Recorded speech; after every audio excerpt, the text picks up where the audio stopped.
না, জানলাগুলো দেওয়া হয়ে গেছে, একটু দেখে নি।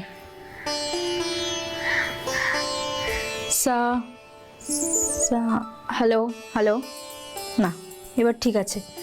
মা, মা রেডি হয়ে গেছে, চলে এসো। এ নাও, তোমার ফোনে লগ ইন করে দিয়েছি, এবার তুমি শুরু করো। আচ্ছা, আজ কোন গানটা গাইবে মা? তুই বল কোন গানটা গাইবো। গত সপ্তাহে তোমার গাওয়া নজরুল গীতিটা 10,000 জন শুনেছিল। তাদের মধ্যে অনেকেই ভালোবাসি ভালোবাসি রবীন্দ্রসঙ্গীতটা রিকোয়েস্ট করেছিল।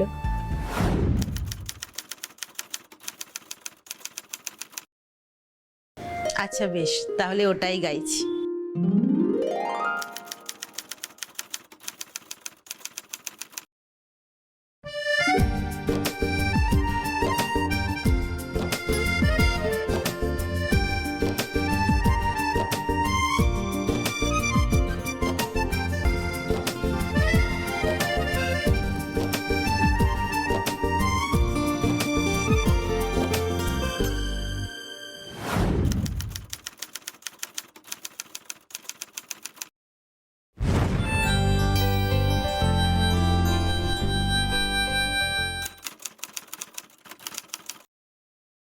নমস্কার, আমি বারুইপুর থানার ওসি রাজা মুখার্জি। ক্রাইম ডায়েরির আজকের পর্বে সবাইকে স্বাগত জানাই।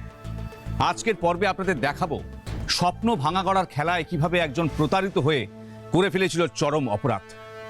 আসুন দেখি।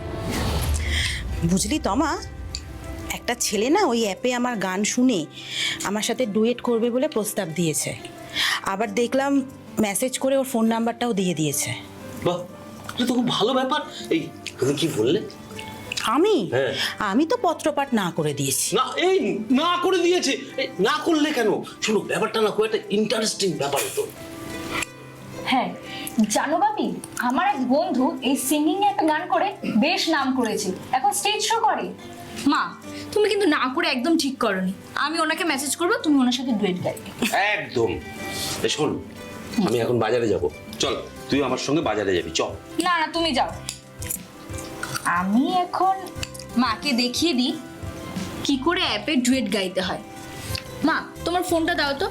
থাক, অনেক হয়েছে। আমার না রান্নাঘরে এক গাদা কাজ পড়ে আছে। আর এই যে আপনি এখানে বসে বসে গল্প না করে তাড়াতাড়ি খেয়ে দিয়ে বাজারে যান, তা নাহলে এরপর তো পচা শাকসবজি বাড়িতে আসবে। আর তুমি তাড়াতাড়ি খাওয়া শেষ করে পড়তে বসো, বেলা কত হয়েছে দেখেছো তো? আমি গেলাম রান্নাঘরে।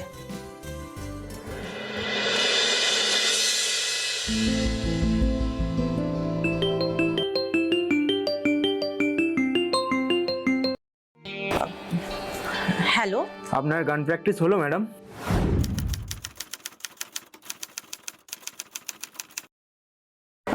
আসলে না আমার না খুব নার্ভাস লাগছে, মানে ঠিক মতো গাইতে পারবো কি না।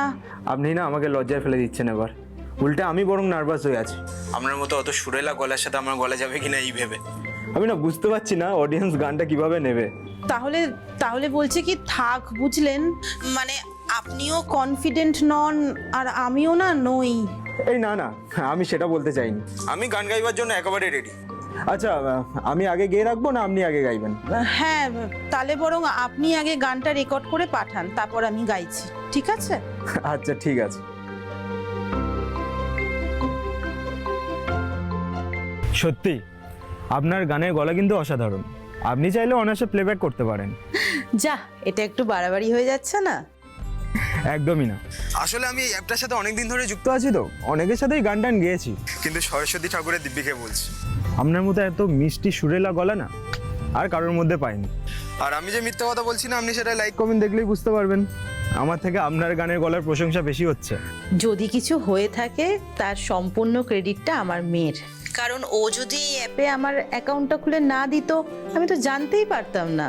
এক মিনিট, আপনার মেয়ে আছে নাকি? আছে মানে, ক্লাস 11-এ পড়ে। আরে বাস, মানে আপনার প্রোফাইল পিকচার দেখলে কিন্তু বোঝা যায় না যে আপনার এত বড় একটা মেয়ে আছে। আচ্ছা যাই হোক, শুনুন না, আমার কাছে কিন্তু আপনার জন্য একটা প্রস্তাব আছে। প্রস্তাব? কি প্রস্তাব? সেটা দেখা করেই বলি, যদি আপনার কোনো আপত্তি না থাকে। আচ্ছা। আমি তো এই নরেন্দ্রপুরেই থাকি।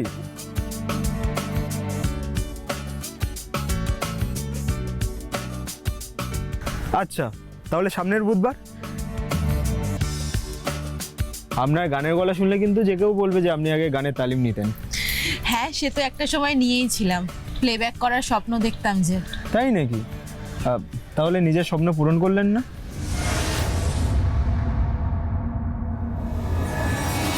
সোমা, সোমা।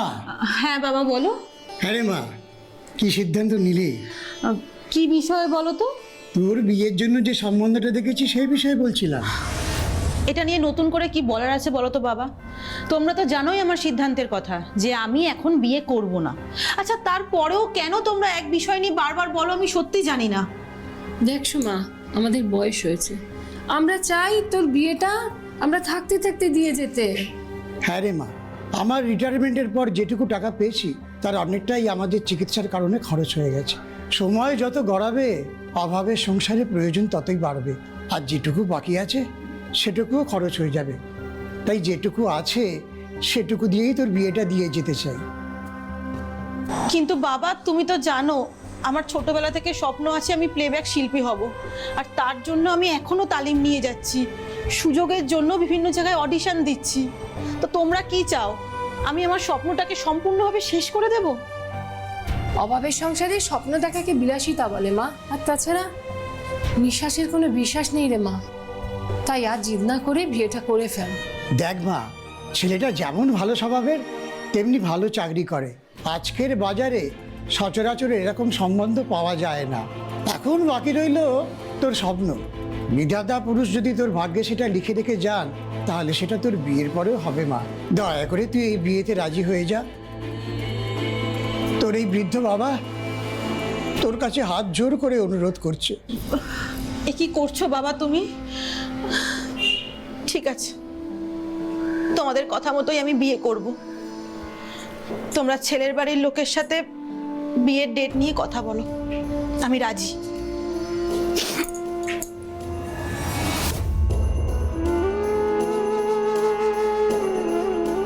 সরি। হ্যাঁ, না না, ইটস ওকে। আচ্ছা, বিয়ের পরে আপনার স্বামী কখনো চেষ্টা করেনি আপনার স্বপ্নটা পূরণ করবার? আমি কখনো বলিনি, আসলে বাবার কথা মতো বিধাতা পুরুষের হাতেই ছেড়ে দিয়েছি। আর বিধাতা পুরুষ আপনার মনের কথা শুনে নিয়েছে, আর সেটা আমার সাথে আপনাকে পরিচয় করিয়ে দিয়ে।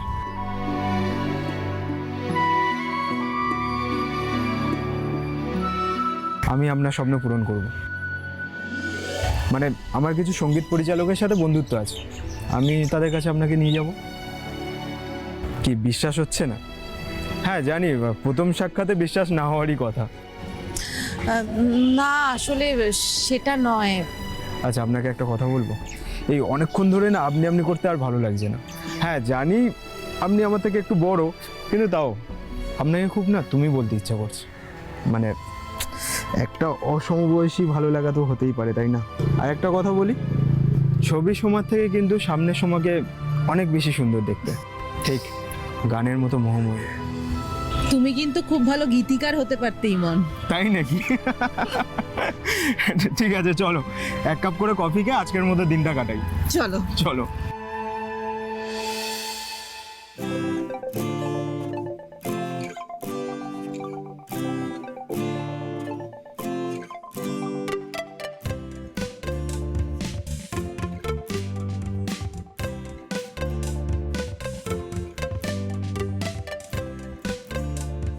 The person you are trying to call is currently busy.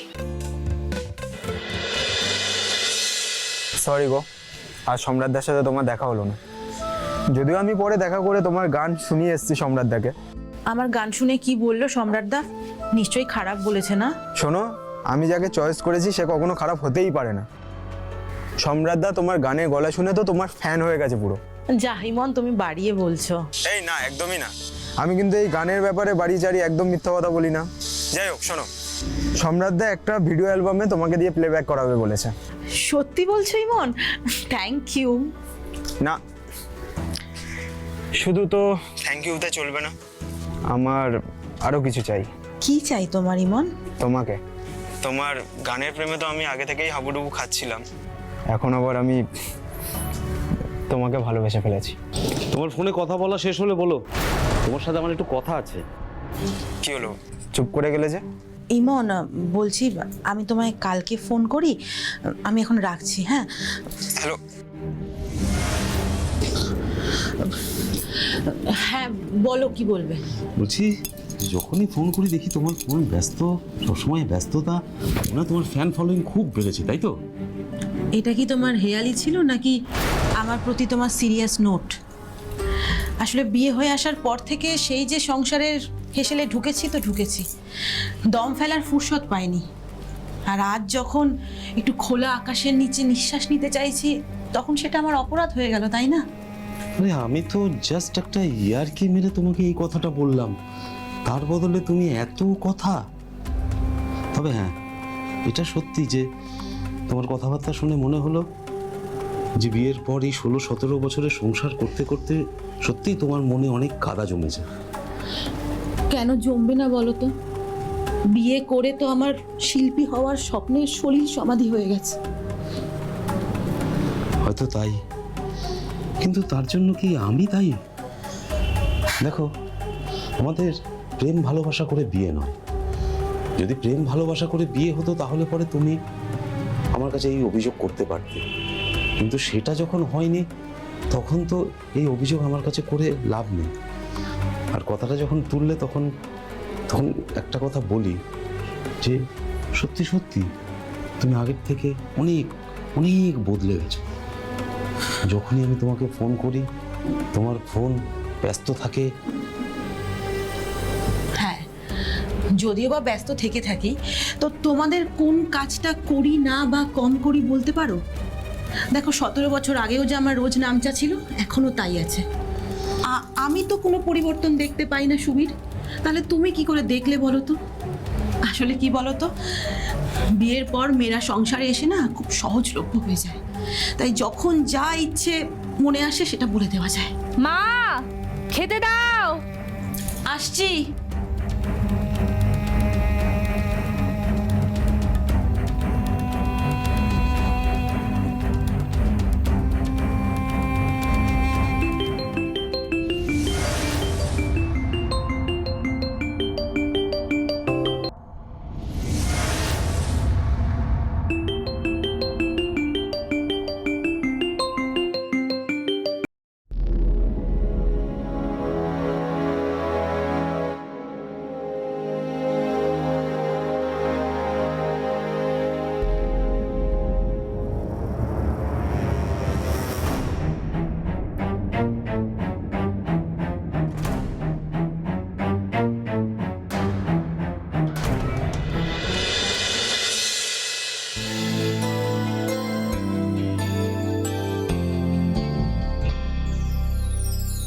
আরে তুমি, এসো এসো, ভিতরে এসো।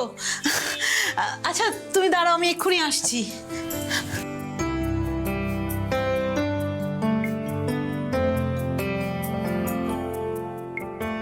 এ নাও ইমন, ধরো।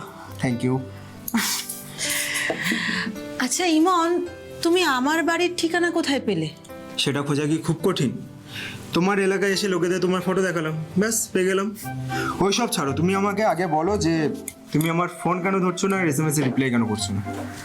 ইভেন অ্যাপটাতেও কোনো গান আপলোড দিচ্ছ না, কোনো সমস্যা হয়েছে কি? হ্যাঁ। কি সেটা জানতে পারি? আসলে ইমন, আমার মনে হয় আর গান করা হবে না। কেন?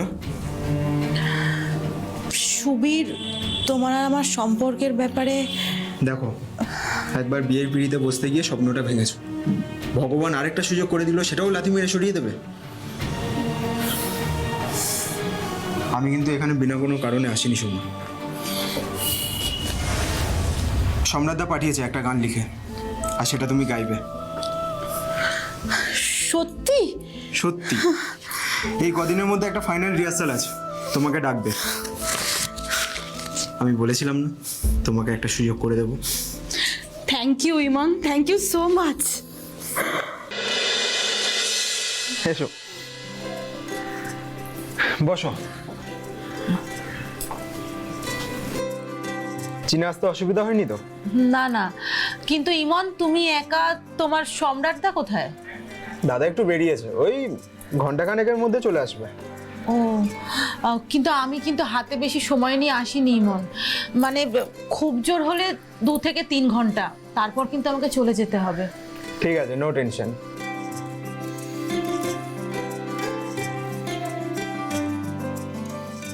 যেটা হওয়ার সেটা ওর মধ্যেই হয়ে যাবে। নাও, অনেক দূর থেকে এসছো, একটু কোল্ড ড্রিঙ্কস খেয়ে নাও।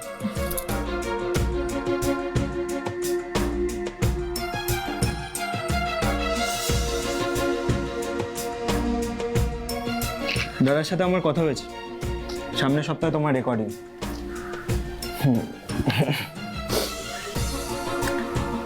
এবার কিন্তু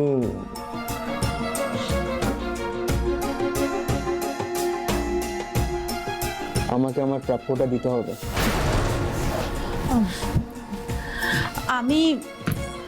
আমি তোমায় কি বা দিতে পারি ইমন? তোমার কাছে না একটা দুষ্প্রাপ্য জিনিস আছে। কি সেটা?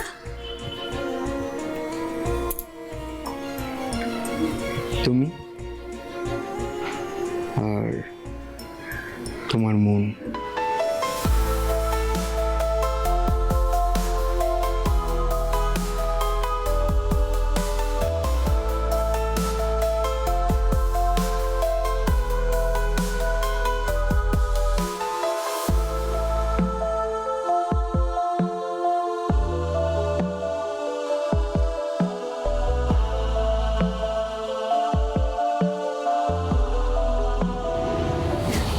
বারুইপুরের বাসিন্দা সোমা রায়ের স্বপ্ন ছিল সঙ্গীত জগতের নক্ষত্র হওয়া, কিন্তু পারিবারিক চাপে সেই স্বপ্ন চিরতরে স্তব্ধ হয়ে যায়।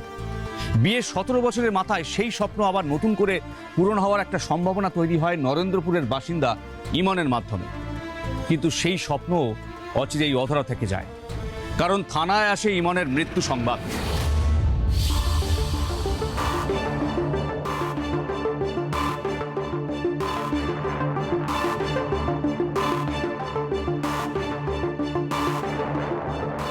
দাসবাবু, Yes, ma'am.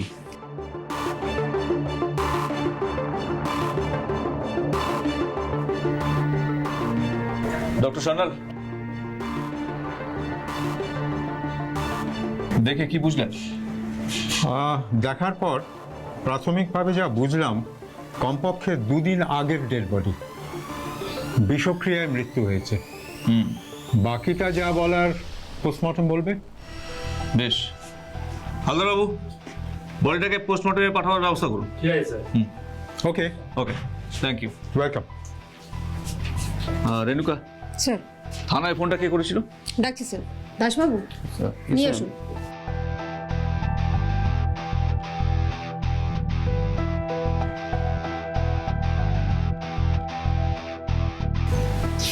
আচ্ছা, আপনি ফোন করেছিলেন? হ্যাঁ স্যার, ইনি ফোন করেছিলেন। আপনার নাম? রাতুল স্যার, রাতুল দাস নিয়োগী। আচ্ছা, ওই যে ইনি মারা গেছেন, ওনাকে আপনি চেনেন? না স্যার। স্যার, উনি এখানেই ভাড়া নিয়েছিলেন। ভাড়া নিয়েছেন মানে? বলুন স্যারকে। আসলে স্যার, আজকে আমি 4 ঘন্টার জন্য এই বাড়িটা ভাড়া নিয়েছিলাম। বাড়ির যে মালিক সে এখানে থাকে না, বাড়িটা ভাড়া দেওয়ার কাজে ব্যবহার করে। আর আমি চাবি নিয়ে ঘরটা খুলতেই দেখি। I see. আচ্ছা, আপনাকে যিনি ভাড়া দিয়েছেন তার নাম্বার আপনার কাছে আছে? হ্যাঁ স্যার, আছে। ঠিক আছে, আপাতত আপনাকে থানায় যেতে হবে। দাসবাবু, নিয়ে যান ওনাকে। আসুন। হ্যাঁ, কি বললে? মোবাইল পার্টস কিছু পাওয়া যায়নি? না স্যার, কিছুই পাওয়া যায়নি। আর কিছুই পাওনি? স্যার, ওই কেকের টুকরোটা পেয়েছিলাম। ও আচ্ছা আচ্ছা, ঠিক আছে। দেখো, আমার মন বলছে যিনি এই বাড়ির মালিক তার কাছ থেকেই কিন্তু এই মৃতদেহের আসল পরিচয়টা পাওয়া যাবে। Yes sir. হ্যাঁ, তুমি এক কাজ করো, ওই রাতুলের কাছ থেকে ওই মালিকের ফোন নাম্বারটা নিয়ে মালিক ভদ্রলোককে ইমিডিয়েটলি থানায় আসতে বলো। Okay sir. আপনি কি জানেন যে ব্যবসাটা আপনি করছেন সেটা অবৈধ? বাড়ি ভাড়া দেওয়াটা কোনো ক্রাইম নয়। বাড়ি ভাড়া দেওয়াটা কোনো ক্রাইম নয় ঠিকই, কিন্তু যখন সেই বাড়িতে একজন অজ্ঞাত পরিচয় ব্যক্তির মৃতদেহ পাওয়া যায় তখন সেটাকে সেই বাড়ির মালিকের ক্রাইম বলে ধরে নেওয়া হয়। আপনি যে বাড়িতে ভাড়ার ব্যবসা করছেন তার কোনো লাইসেন্স আপনার কাছে আছে? লাইসেন্স? এসব ছোটখাটো ব্যবসা করতে সম্রাট সেনের লাইসেন্সের প্রয়োজন পড়ে না। আচ্ছা, আপনারা এখানে আমাকে কেন ডাকলেন? কারণ আমার প্রত্যেকটা মুহূর্তের না দাম আছে। রে মশাই, আমরা কি এখানে ইয়ার্কি মারতে বসে আছি নাকি? বিনা লাইসেন্সে বাড়িতে ব্যবসা করছেন, তারপর সেই বাড়িতে ডেড বডি পাওয়া গেছে, আর তারপর আপনি রোগাবি দেখাচ্ছেন। একে তো বিনা লাইসেন্সে অবৈধ ব্যবসা করবার জন্য আপনার নামে একটা কেস করবই, তারপর যা জিজ্ঞেস করবো তার ঠিকঠাক উত্তর না দিলে সোজা লকআপে ঢুকিয়ে আপনার চর্বি গলিয়ে দেবো, আর তারপর দেখবো কাদের জোরে আপনি থানায় বসে রোয়াবি দেখাচ্ছেন। আপনারা কি জানতে চান বলুন? আপনি কি করেন? প্রমোটিং। যে ছেলেটি মারা গেছে তার সম্পর্কে আপনি কি জানেন? দেখুন, অনেকেই তো টাকার বিনিময়ে আমার কাছ থেকে ঘর ভাড়া নেয়, সকলের মুখ তো চেনা পসিবল নয়, তাই না? রেণুকা, ডেড বডি ছবিটা ওনাকে দেখাও।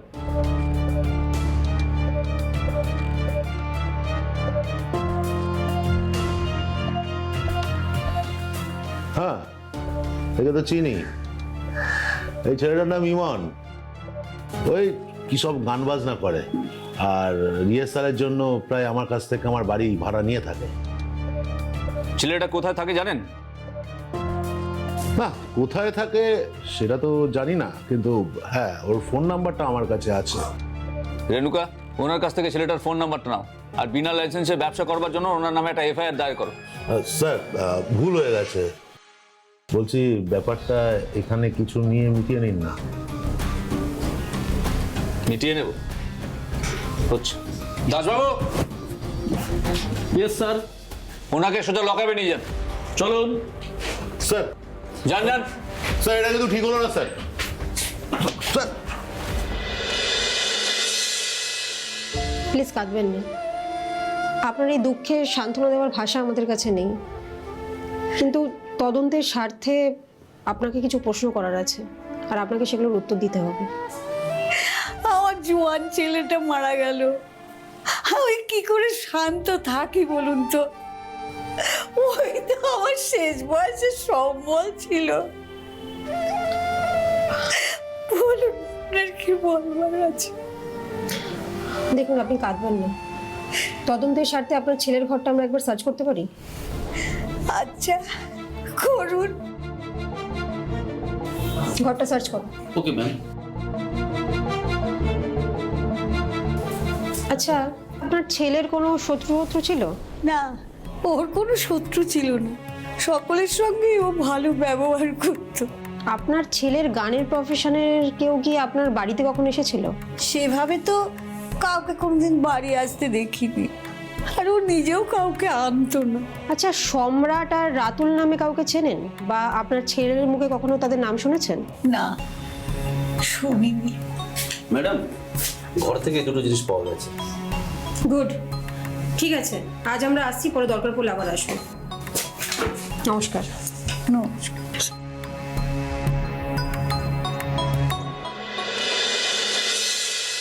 রেণুকা, ডায়েরিতে তো শুধু দেখতে হচ্ছে কয়েকটা গান লেখা। না স্যার, শুধুমাত্র গান নয়, ডায়েরির শেষের 3টে পাতা দেখুন, কিছু মহিলার নাম লেখা আছে, আর সেই মহিলার নামগুলোর পাশে কিছু টাকার অঙ্ক আছে। Yes, you are right, absolutely. Sir, এই নামের মহিলাগুলোর সাথে কিন্তু ইমনের ঘন্টার পর ঘন্টা কথা হতো। I see. কিন্তু এখন প্রশ্নটা হলো, ইমনের সাথে এই মহিলাগুলোর সম্পর্ক কি, আর এই মহিলাগুলোর নামের পাশে টাকার অঙ্কটাই বা কেন রয়েছে? আচ্ছা রেণুকা, তুমি এইসব মহিলাদের মধ্যে কাউকে থানায় ডেকে পাঠিয়েছো? হ্যাঁ স্যার, দুজনকে ডেকে পাঠিয়েছি, বর্ষা আর পিউকে। দেখো রেণুকা, আপাতত এটা আমাদের কাছে ব্লাইন্ড কেস, কিন্তু তবুও অন্ধকারের মধ্যে আলোর দিশা খোঁজাটাই আমাদের কাজ। দুজনের জন্য এমন প্রশ্নপত্র সাজাতে হবে যাতে আলোর সন্ধানটা পাওয়া যায়। আসবো স্যার? হ্যাঁ, আসুন। স্যার, পিও বর্ষা নামে দুটো মহিলা আপনার সঙ্গে দেখা করতে বাইরে এসে বসে আছে। মাই গড, স্যার দুজনেই একসাথে চলে এসেছে। ওকে, নো প্রবলেম। তুমি এক কাজ করো, তুমি পাশের ঘরে একজনের সঙ্গে গিয়ে কথা বলো, আর দাসবাবু আপনি আরেকজনকে এখানে পাঠিয়ে দিন। ইয়েস স্যার, আমি কথা বলে নিচ্ছি। Okay sir. ওকে।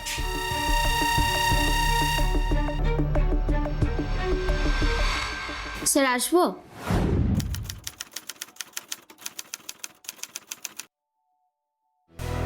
হ্যাঁ আসুন, বসুন।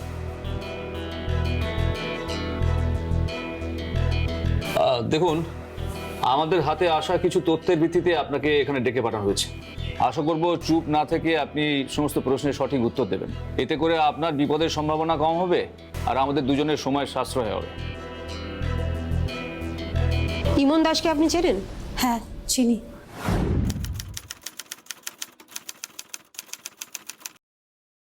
ইমনের সাথে আপনার পরিচয় কিভাবে? একটা সিঙ্গিং অ্যাপের মাধ্যমে ওর সঙ্গে আমার পরিচয় হয়। আপনার সঙ্গে তার সম্পর্ক কেমন ছিল? দেখুন, চুপ করে থাকবেন না, বলুন। ওই নামটা শুনলেই আমার ঘেন্না করে। কেন? আমরা ইমনের কল ডিটেলস ঘেটে দেখেছি যে ইমনের সাথে আপনি ঘন্টার পর ঘন্টা কথা বলতেন, আর কারোর সাথে সুসম্পর্ক না থাকলে তো এটা সম্ভব নয়। হ্যাঁ, একটা সময় গান নিয়ে তার সাথে আমি ঘন্টার পর ঘন্টা কথা বলতাম, কিন্তু কিন্তু কি? চুপ করে থাকবেন না, বলুন। আমার যেহেতু ছোট থেকেই স্বপ্ন ছিল গান করব, গান করে অনেক নাম করব, ওকে সে কথা বলাতে ও আমার দুর্বলতার সুযোগ নিয়েছিল। কিরকম? ও আমাকে প্লেব্যাকের সুযোগ করে দেবে বলেছিল, আমি ওকে বিশ্বাস করেছিলাম। তারপর আমাদের মধ্যে ভালোবাসার সম্পর্ক শুরু হলো। একদিন সঙ্গীত পরিচালকের বাড়িতে গানের ফাইনাল রিহার্সালের জন্য নরেন্দ্রপুরের একটি বাড়িতেও আমাকে ডেকে পাঠালো, আর সেখানে ও দাদা মিউজিশিয়ানদের সাথে একটু স্টুডিওতে গেছে একটা ট্র্যাক রেকর্ডিং করতে। হ্যাঁ, তবে ওই ঘন্টাখানেকের মধ্যে চলে আসবে, বুঝলে। আর আমার সাথে কথা হলো দাদার, সামনের সপ্তাহে তোমাদের রেকর্ডিং।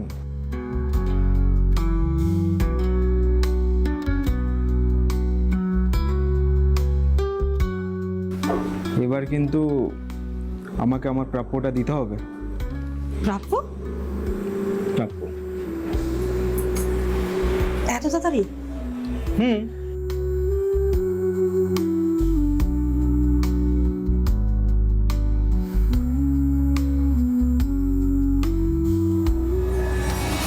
স্বপ্ন পূরণের নেশায় আমি ইমনের বিছানো ফাঁদে পা দিলাম।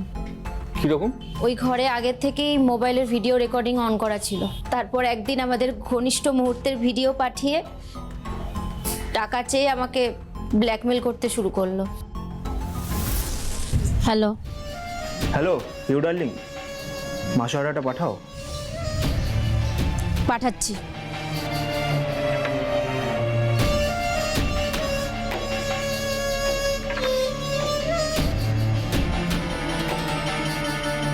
দেখো এমন, আমি তোমার হাতে পায়ে ধরছি, আমি তোমাকে আর টাকা পয়সা দিতে পারবো না। দেখো সোনা, আমিও তোমার হাতে পায়ে পড়ছি, আমার পকেটের অবস্থাটা না খুব খারাপ, প্লিজ আমার মাসোয়ারাটা দিয়ে দাও। আমি আর পারবো না, আমি আমার সংসার খরচ থেকে ম্যানেজ করে এতদিন তোমায় টাকা দিয়ে গেছি, আমার পক্ষে আর সম্ভব হচ্ছে না। ও তাহলে তো ভিডিওটা পর্ন সাইটে সোশ্যাল মিডিয়াতে আপলোড দিতে হয়, ওখান থেকেই আমি আমার টাকাটা পেয়ে যাবো। বাবা, মাস কাবারি সওদা আনতে হবে তো? হ্যাঁ, ওটারই ব্যবস্থা করছি, এই তো একটা প্রোগ্রামের কথা চলছে। আচ্ছা ঠিক আছে। শুনলে তো, মাস কাবারিও শেষ, টাকাটা পাঠাও, আমি রাখছি এখন। হ্যাঁ, হ্যালো ইমন, হ্যালো। আর সেই কারণেই আপনি ইমনকে খুন করলেন, তাই তো? কি বলছেন আপনি? আমি ইমনকে খুন করেছি মানে? মানেটা খুব সহজ। ইমন আপনাকে ভিডিও নিয়ে ব্ল্যাকমেল করতো, তাই আপনি ইমনের কেকে বিষ মিশিয়ে তাকে খুন করেছেন। সেটা করতে পারলে খুব খুশি হতাম ম্যাডাম, তবে ইমনের খুনের ব্যাপারটা আমি প্রথম আপনার কাছে শুনলাম। তার মানে আপনি বলছেন যে আপনি ইমনকে খুন করেননি? না স্যার, কারণ আমি বুঝতে পেরেছিলাম যে ওকে যদি টাকা আমি না পাঠাই তাহলে ও ভিডিওটা নিয়ে যেটা করার কথা ভাবছে সেটা করলে আমার সাথে ওরও বদনাম হবে। আর ও যা শয়তান, ও কখনোই চাইবে না যে ওর বদনাম হোক। তবে স্যার, ওই শয়তানটাকে নিজের হাতে মারতে পারলে আমি খুব শান্তি পেতাম। স্যার আসবো? হ্যাঁ এসো।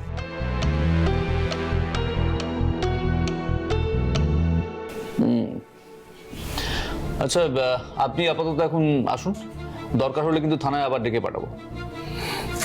স্যার একটা রিকোয়েস্ট করব? হ্যাঁ বলুন। আমি যে ইমনের প্রতারণার শিকার হয়েছি এটা আমার পরিবারের লোকজন কেউ জানে না, তাই প্লিজ সংবাদ মাধ্যমে যেন আমার নামটা না আসে, একটু দেখবেন। বেশ, আপনি এখন আসুন।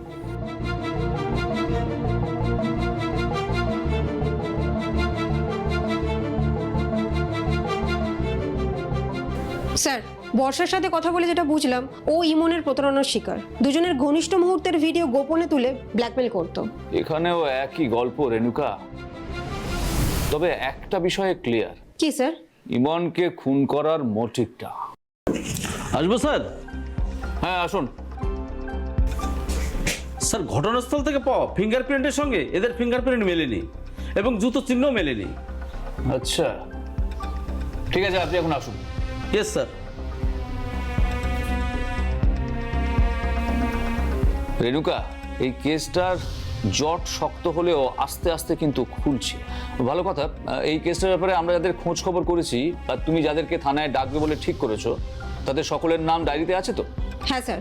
আচ্ছা, এমন কোনো নাম্বার কি ছেড়ে গেছো যার নাম্বার ডায়েরিতে নেই অথচ ভেরি রিসেন্টলি ইমনের সঙ্গে তার ঘন্টার পর ঘন্টা ফোনে কথা হচ্ছে? হ্যাঁ স্যার, আছে। নাম হচ্ছে সোমা রায়। একটা কাজ করো, ডায়েরিতে যাদের নাম নোট করা আছে তাদের নয় পরে জিজ্ঞাসাবাদ করা যাবে, কিন্তু ইমিডিয়েটলি সোমা রায়কে থানায় ডাকো। আমার ধারণা এই সোমা রায় ছিল ইমনের লেটেস্ট শিকার। Okay sir. দেখুন সোমা দেবী, ইমন মারা যাওয়ার পর থেকে তার মোবাইল ফোনটা ওই ক্রাইম সিনেই কিন্তু মিসিং হয়েছে, আর ওর মোবাইল ফোনটা সুইচ অফ করা হয়েছে আপনারই বাড়ির আশেপাশের কোনো লোকেশন থেকে, আর যে কারণে আপনি মোবাইল ফোনটা নিয়ে এসেছিলেন সেটাও আমাদের হাতে এসে গেছে। সোমা দেবী, আমরা ইমনের বাড়ি তল্লাশি করে ওরই বাড়ি থেকে পাওয়া ল্যাপটপ থেকে ভিডিওটা পেয়েছি।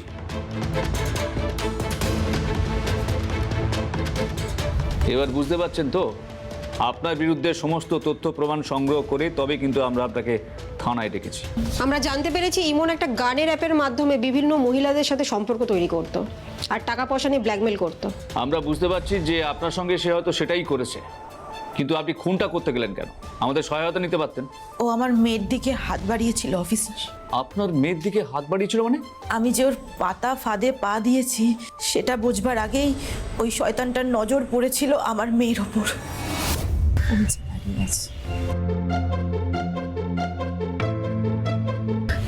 সরি ইমন, আসতে একটু দেরি হয়ে গেল। আসলে সকাল থেকে এত শরীরটা খারাপ লাগছে, তাই আমার মেয়েকে সঙ্গে করে নিয়ে এলাম। ও তমসা। Hi uncle.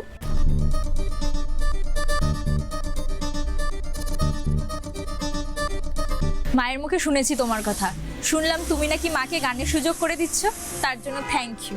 আরে না না, আমি ওরকম কি করলাম? আর তোমার মায়ের গানের গলা কিন্তু খুব সুন্দর, কোথাও সুযোগ পাচ্ছিল না, তাই আমার জানাশোনা কয়েকজনের কাছে রেফার করেছি, এই আর কি। যাই হোক, সোমা ওটা এনেছো? হ্যাঁ এনেছি,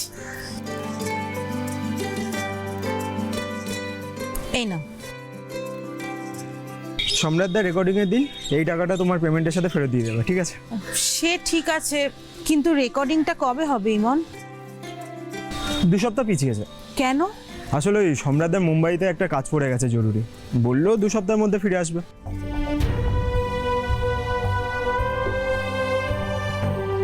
কি হলো, মন খারাপ হয়ে গেল? আরে মা, মন খারাপ করো না, যেটা হয় সেটা ভালোর জন্যই হয়। তাছাড়া দেখো, তোমার তো শরীরটা খারাপ, এবার এই 2 দিন সময় পেলে একটু রিহার্স করে নেবে, তারপর শরীর সুস্থ করে ভালো করে রেকর্ডিং করবে। একদমই তাই। বাই দ্য ওয়ে সোমা, তোমার মেয়ে কিন্তু খুব ইন্টেলিজেন্ট। আমার মেয়ে শুধু ইন্টেলিজেন্ট নয়, ও খুব ভালো গানও করতে পারে। তাই নাকি? না না আঙ্কেল, মা একটু বাড়িয়েই বলছে, আমি বাথরুম সিঙ্গার। দেখো তমসা, এখনকার সময় যারা নামি দামি সিঙ্গার না, তাদের গানের শুরুটা কিন্তু বাথরুম থেকেই হয়েছিল। আচ্ছা বলছি, আমরা কি এখানে দাঁড়িয়েই কথা বলবো নাকি কোথাও গিয়ে বসবো? চলো আমরা বসি। হ্যাঁ, 1 মিনিট।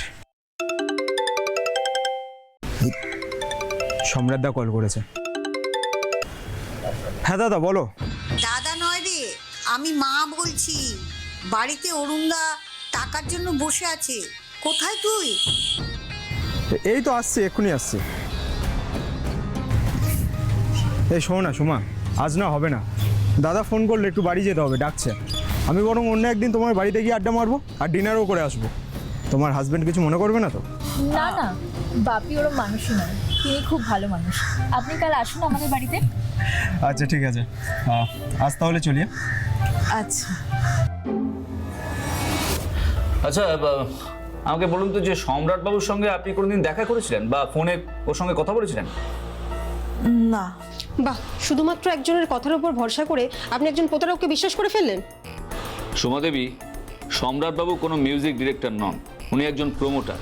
আর ইমন আপনাকে রিহার্সাল দেওয়ার জন্য যে বাড়িটা নিয়ে যেতেন, সেই বাড়িটা সম্রাটবাবুর, উনি ঘন্টায় ভাড়া খাটাতেন।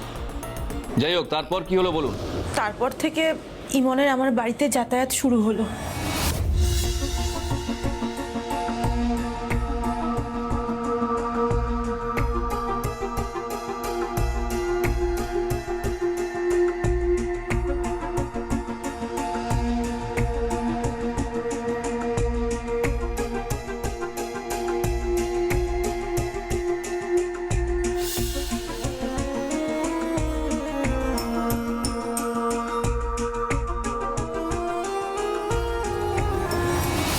তমসা আমার কাছে ইমনের ব্যাপারটা বলে।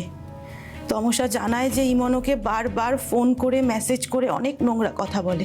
আমি গানের সুযোগ পাবো এটা ভেবে ইমনের নাম্বার ব্লক করিনি, কিন্তু আমি যখন বুঝতে পারলাম যে স্বপ্ন পূরণের নেশায় আমার এত বড় ক্ষতি হচ্ছে, তখন থেকে আমি ওর সাথে যোগাযোগ করা বন্ধ করে দিই। তারপর হঠাৎ একদিন ইমন আমাদের বাড়িতে চলে আসে। তুমি একজন মিথ্যেবাদী, প্রতারক। দিনের পর দিন আমার থেকে টাকা নিয়ে আমাকে গান করিয়ে দেওয়ার সুযোগ করে আমার সাথে অসভ্যতামি করেছো। তুমি এক্ষুনি আমার বাড়ি থেকে বেরিয়ে যাও। আমার গান করার দরকার নেই, বেরিয়ে যাও আমার বাড়ি থেকে। দেখো সোনা, সব কিছুর জন্য একটু ধৈর্য ধরতে হয়, সময়ের অপেক্ষা করতে হয়। তুমি আমার বাড়ি থেকে বেরোবে নাকি নাকি তোমাকে ঘাট ধাক্কা দিয়ে বার করে দেবো? কোনটা করবো বলো তো?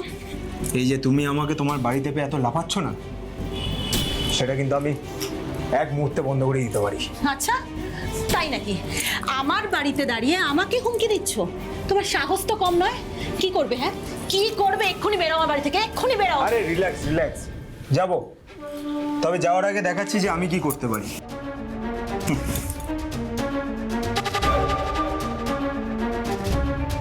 একটু দেখো।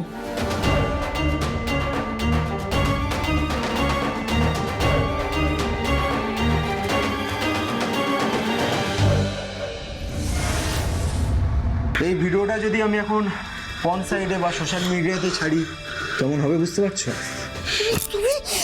তুমি এতটাই তোর একটা মানুষের দুর্বলতার সুযোগ নিয়ে তুমি তুমি তুমি এক্ষুনি ওই ভিডিওটা ডিলিট করবে। এক্ষুনি ডিলিট করো। তার জন্য তোমার কত টাকা দরকার বলো, আমি তোমায় দেবো। প্লিজ ডিলিট করো ভিডিওটা। এই তো আসল পথে এসেছো, তবে ব্যাপারটা এত সহজে মিটবে না। এই যে তুমি আমাকে এতক্ষণ ধরে এত রগড়ালে না, এবার আমার পালা। ভিডিওটা তখনই ডিলিট হবে যখন তমসাকে আমার বিছানায় পাবো। ইমন, সত্যি বলছি জানো, যেদিন ওকে প্রথম দেখেছি না, সেদিন থেকে ওর প্রতি একদম ফিদা হয়ে গেছি। তারপর তো আমার কাছে একটাই রাস্তা খোলা ছিল অফিসার, ওই শয়তানটাকে ওর উপযুক্ত শাস্তি দেওয়ার।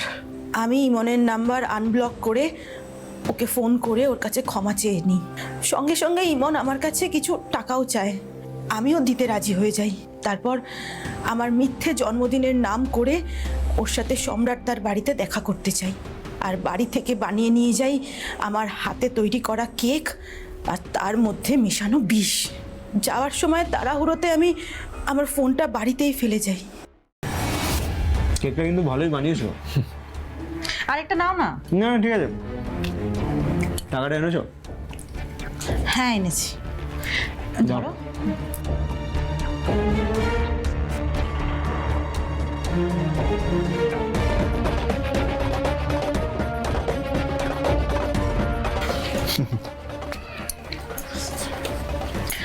নাও একটা কেক নাও।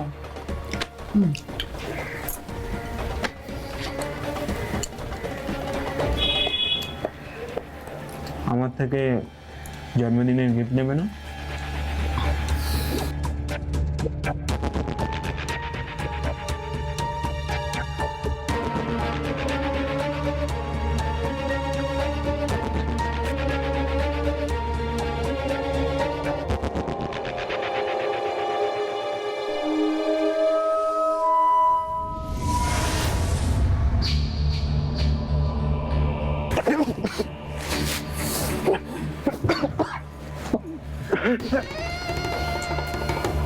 কি মিশিয়েছো কেকে?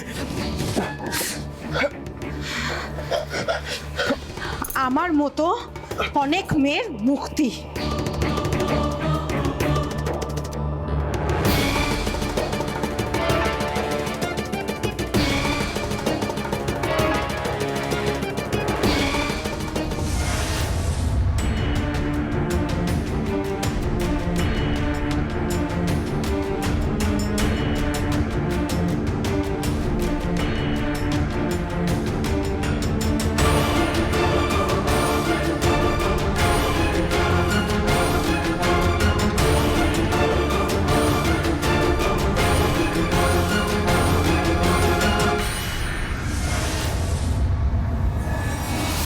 বাইরে বেরিয়ে গাড়িতে যেতে যেতে রাস্তায় টিফিন কারিটা ফেলে দিই, আর বাড়ি পৌঁছানোর ঠিক আগেই ইমনের ফোনটা সুইচ অফ করে রাখি।